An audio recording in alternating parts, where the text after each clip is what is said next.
C'est une révolution dans les maternités, complémentaire de la pédiatrie. L'ostéopathie répond désormais aux maux bénins comme aux plus complexes. Manipuler les tout-petits, c'est le dossier de cette édition. Il est signé Perrine Monet et Pascal Caron. À côté des traditionnels soins, dans cette maternité, une fois par semaine, d'autres gestes sont pratiqués, beaucoup moins connus ceux-là. Une manipulation en douceur de la tête, du bassin, de toute la colonne vertébrale.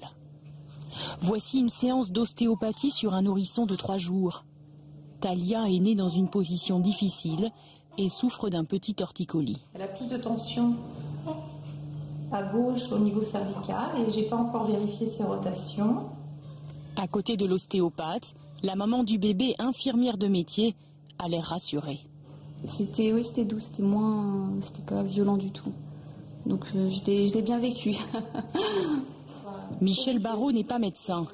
L'ostéopathie n'est pas reconnue comme une discipline hospitalière et pourtant, elle exerce dans l'une des plus grosses maternités d'Île-de-France. Bonjour madame. Il y a 5 ans, elle a pourtant d'abord dû faire du bénévolat dans le service pour convaincre. Quand je suis arrivée ici, il a fallu que je rencontre les 7 pédiatres. Certains connaissaient l'ostéopathie, d'autres ne connaissaient pas, étaient méfiants. Et puis, petit à petit, il y a un climat de confiance qui se crée, il y a des cas qui arrivent, et puis finalement, ils trouvent que le bébé a bien récupéré. Aujourd'hui, elle est considérée comme un membre de l'équipe à part entière.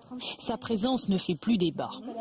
L'équipe s'est rendue compte qu'il y avait une nette amélioration quand Michel intervenait lors de ces séances. Mais à l'extérieur de l'hôpital, derrière la porte de certains pédiatres de ville, comme le docteur Assatiani, l'ostéopathie n'est pas la bienvenue. Les parents sont de plus en plus nombreux à lui demander d'en prescrire à leur bébé, mais lui n'est pas convaincu. Jamais l'efficacité de l'ostéopathie n'a été prouvée, c'est-à-dire d'une façon rigoureuse, en traitant un groupe d'enfants par ostéopathie, un groupe d'enfants qui avait une telle pathologie par ostéopathie, un groupe d'enfants qui avait la même pathologie par d'autres traitements. On n'a jamais fait ce genre d'études. C'est justement ce que Michel Barraud attend. Que sa profession soit enfin évaluée par une étude clinique rigoureuse. En France, il n'y a que 60 maternités sur 500 qui proposent de l'ostéopathie. Pourtant, 76% des sages-femmes se disent convaincues de son utilité.